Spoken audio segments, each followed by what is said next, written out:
In our last video, we saw how we could use a Euclidean distance metric with a bag of words model in order to measure the similarity of certain documents, and that method worked really well for certain types of documents, in particular those that might have just been off by a couple words or those that might have been word for word the same, but just rearranged. And it has some benefits. It's simple, it's familiar, it does measure some of the things that we want it to do, and yet it has a couple of issues that will come up if you study it a little bit more fully. So for example, it gives equal weight to all words, and that includes words that are incredibly common that just come up when you're talking, like the, it, to, from, by, very common words. It also gives equal weight to all words, including words that are a little bit more rare that might really capture the sentiment of what you're trying to say. Like, I implore you to do something, I find this to be unethical or sacrilegious.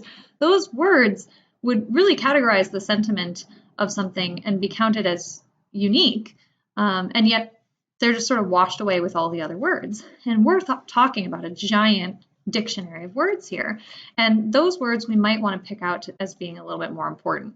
So it gives equal weight to all words in two different ways, both of which are detrimental to measuring what we want to measure. Another thing that comes up with the Euclidean distance metric that's a little bit more difficult to fix is that the length of the document can start to affect the distance between two different things. If I did a really silly example, like a comment that was short and then just repeating that comment 5 or 6 times over and over again, those are really in essence the same comment, and yet the Euclidean distance metric is going to provide a big distance between those two purely as a function of the length of the longer document over the shorter document. And so that can be a little bit problematic. Last but not least, our Euclidean distance metric does not take into account anything about language or people or the way they might try and work this system other than those basics of rearranging things. And so we want to see if we can come up with something that might take into account some of these issues. One of those issues that we just discussed is the term frequency. And this is sometimes called like a local measurement of the document. So this was sort of the second problem we were mentioning on the previous page. If you take a look at this review right here, the word internet comes up something like 3 times, and the word regulate comes up twice. And both of those words are less common words that really serve to capture the heart of what this document is about. And so those are words that we would want to note that the fact internet comes up 3 or 4 times in this review and have some sort of measure that measures the fact that that word is coming up a lot. So what we could do is introduce what's called the term frequency of that word, which counts as it's just a proportion of the number of times that word occurs in the document divided by the total number of words in the document. That's accounting for repetition of words. And really it is what proportion of what I'm reading is devoted to this word. So a term like internet would have a high term frequency relative to this document as opposed to maybe the word market-based, which just appears once. However, we also need to combat that other part of our Euclidean distance metric, which was giving a lot of weight to very common words while downplaying very important words. So even though the word internet appeared 3 times in the previous document, I feel very confident that a word like the also occurred at least 3 times. And we need some sort of method of distinguishing the word internet from the word the. And that's where this inverse document frequency comes in. It's a measure of how common a word is compared to all the documents you're considering.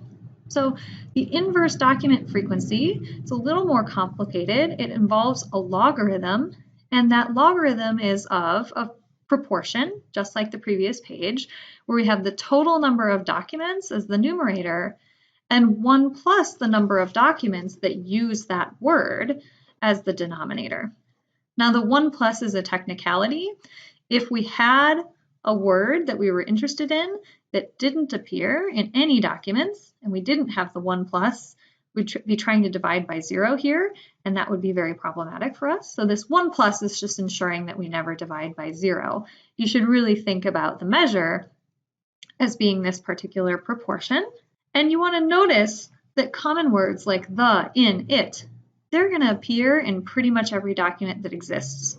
And if we have a lot of documents, that means this fraction here is basically 1. And when we take the log of 1, that turns into a 0. So if we are to measure the inverse document frequency of a very common word, it's going to be incredibly small. On the contrary, words that are rare in the whole corpus of documents, they're not going to occur in that many documents. So we're going to have a very large number in this numerator, a relatively small number in this denominator, and this is going to be a big fraction. And when we take the log of that big fraction, it'll lessen it, but it'll be relatively large, much larger than 0. And so this inverse document frequency is going to give a larger weight to words that are rare and unique and human, and it's going to give a low measure and a very low weight to words that are incredibly common. Now, in order to balance these two things out, we introduced something called the Tf-idf measure. And what this is just a multiplication of the two things we previously studied. So for a particular word, we compute its term frequency, we compute its inverse document frequency, and we multiply those two things together to get this Tf-idf weight of that particular word.